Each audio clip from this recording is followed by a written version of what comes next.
Guys, my name is अभिषेक रंजन। आज हम लोग पढ़ेंगे इंग्लिश ग्रामर का preposition chapter.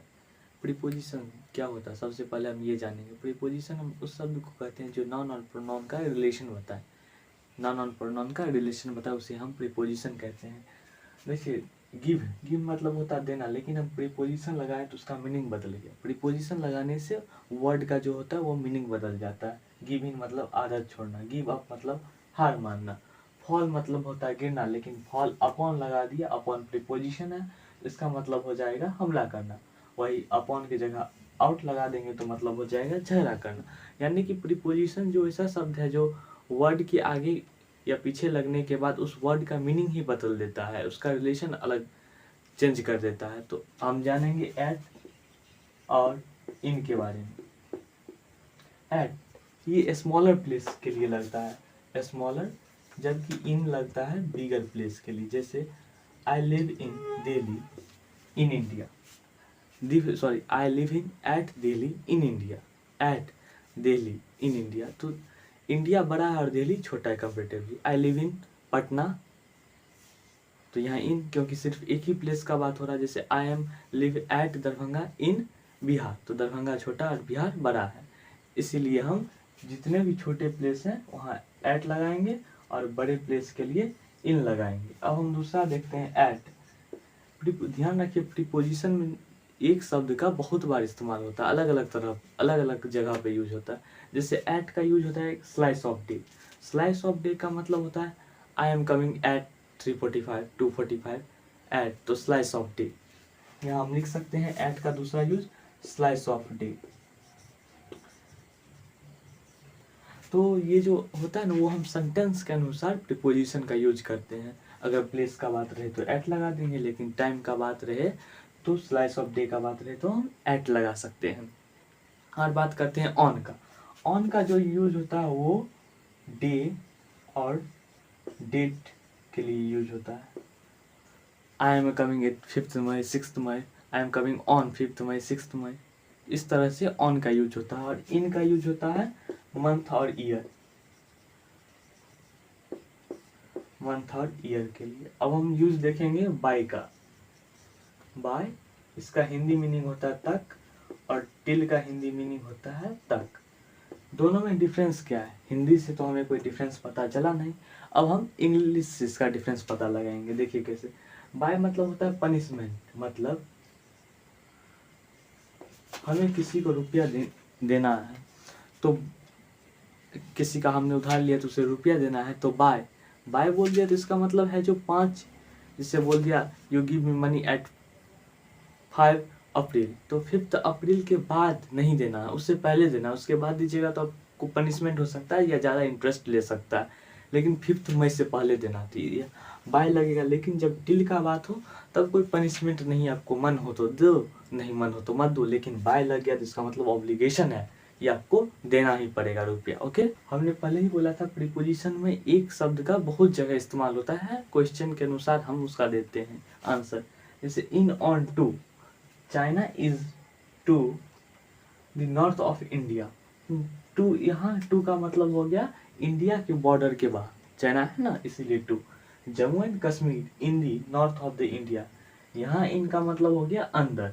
The Himalayas on the north of the India, और ये बॉर्डर पे। तो टू मतलब बाहर, इन मतलब अंदर, ऑन मतलब बॉर्डर पे।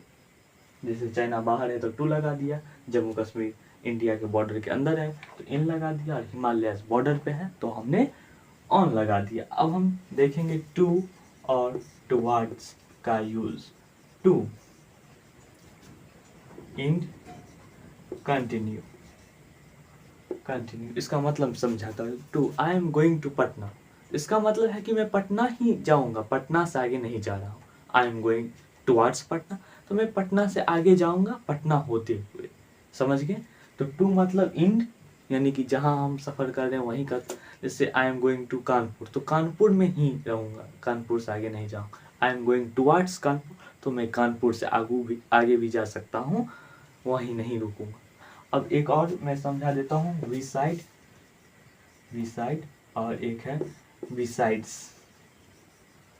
बिसाइड का मतलब हुआ मेरे बगल में, मेरे बगल में कोई बैठा तो उसको बोलेंगे बिसाइड्स, और मेरे अलावा कोई है बिसाइड्स। बगल में कोई बैठा है तो बिसाइड, और मेरे अलावा जो है अलावा, बिसाइड्स, बगल में, बिसाइड। तो इसमें कोई कंफ्यूजन नहीं आपको होना चाहिए। हम जानेंगे बाय और विथ का यूज। बाय पर्सन और विथ डिवाइस मतलब समझाता हूँ।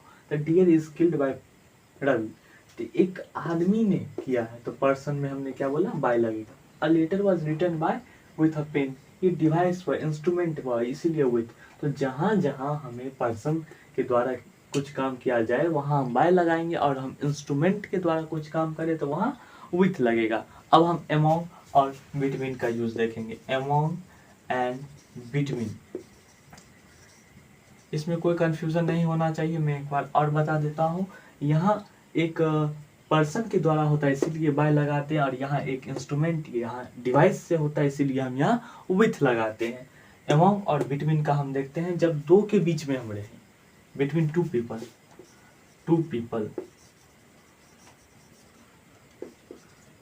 टू और मोर पीपल। जब हम दो आदमी के बीच में रहे तब बिटवीन बोलेंगे, और दो से अधिक के बीच में रहे तब अमोंग बोलेंगे। दो के बीच में, टू पीपल के बीच में रहे तो बिटवीन, दो से अधिक के बीच में रहे तो among. In, on, over, under के बारे में पढ़ेंगे। इन और ऑन अटैच, ओवर और अंडर डी अटैच। जैसे the cap is over my head, the cap is over my head, जैसे ये कैप जो है ये मेरे हेड के ऊपर है तो अभी हम ऑन बोलेंगे, लेकिन फैन तो हमारे हेड के ऊपर नहीं रहता है, मतलब अटैच तो नहीं रहता है, वो दूर में रहता है, इसीलिए हम the fan is over my head, और कैप हमारे सर के ऊपर अटैच रहता है इसीलिए हम the cap is on my head हम लगाएंगे। इसी तरह इन में भी होता है कि इन जो रहता है वो भी अटैच वाले में लगता है, और ये अंडर डी अटैच वाले में लगता है। टू और फ्रॉम के बारे में हम जानेंगे। टू कहीं से सटना, फ्रॉम कहीं से हटना। जैसे I am going to Patna, मैं पटना जा रहा हूँ, तो पटना के मतलब एक तरह से अटैच हो रहा हूँ पटना से, तो इसीलिए to. I am come from Patna, तो पटना से हट रहा हूँ इसीलिए टू। अब हम एक और अमोंगेस्ट का यूज देखेंगे। अमोंग का यूज जो कॉन्स्टेंट स्टार्टिंग वर्ड होता है, जैसे he is sitting among his friends. Friend क्या है, कॉन्स्टेंट, इसलिए हम अमोंग लगाते हैं। He is sitting amongst elephant, elephant जो स्टार्टिंग वर्ड है ये वॉवेल है इसीलिए अमोंगेस्ट लगाते हैं। ऑफ और ऑफ, ये जिसमें सिंगल एफ रहेगा वो का के की जहाँ बोध होता है वहाँ लगाते हैं, जबकि ओ डबल एफ अलग, जहाँ अलग का बोध होता है वहाँ हम लगाते हैं। इस सबों का यूज अब मॉडर्न इंग्लिश ग्रामर में नहीं होता है इसीलिए हम इसका यूज नहीं पढ़ेंगे। और एक जो अंतिम है, प्रीपोजिशन का तो अंत नहीं है, लेकिन इस वीडियो के जो लास्ट में मैं बताने वाला वो है इन और इनटू। इन का यूज होता है इनसाइड, मतलब आई am coming in the room, तो मैं रूम के अंदर आ गया हूँ। लेकिन इनटू वहाँ यूज होता है जो हम अंदर नहीं जाएगा, तो जैसे स्विमिंग पूल है, तो स्विमिंग पूल पे जो जब हम जंप कर देते हैं और पानी में गिरने से पहले जो बीच का जो समय होता है तब हम इनटू बोल सकते हैं। जैसे रूम, बरामदे और रूम के बीच में जो जगह है, हम बरामदे और रूम के बीच में जो है वहाँ हम इनटू बोल सकते हैं। इनटू मतलब होता है इनवर्ड्स, पहुँचे नहीं है, पहुँच रहे हैं, और इन मतलब होता है पहुँच गए। अगर आपको वीडियो अच्छा लगा हो तो वीडियो को लाइक करें, चैनल को सब्सक्राइब करें। आपका देखने के लिए बहुत बहुत धन्यवाद। Thank you, bye.